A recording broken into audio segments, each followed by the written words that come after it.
өлеңімізді айтайықшы. Қандай өлең? Бәріміз формет айтайықшы. Жаттау. Не деген?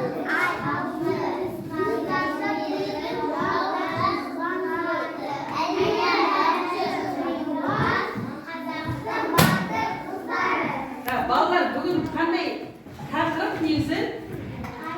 Жоқ, Қаратұрбайдың ұясында бұрын қандай тақырып? Бас әріппен басталатын сөздер, солай ма? Енді бас әріппен басталғанда мынау не? Бүгінгі әдісіміз бас әріппен басталатын, бас әріппен мынау жаттау деген әдісі, түсінді ме? Бас әріппен жаттау деген. Яғни тез жаттау. Міне, бірінші әріптерін жаздық, үлкен бас әріппен. Қалай дедік? Жұлдыздай аққан із қалды, ерлерін жаудан қызғанды, әлия мәнші ұлылар, қазақтың батыр қыздары. Қалай балалар, оңай ма? Иә. Оңай. Енді Мәншүк деген кім екен? Міне апамыз, иә? Мәншүк Мәметова. Мәншүк Мәметова Жиенқали қызы. Кеңес одағының батыры. 1922 жылы Батыс Қазақстан облысы Орда ауданында дүниеге келген.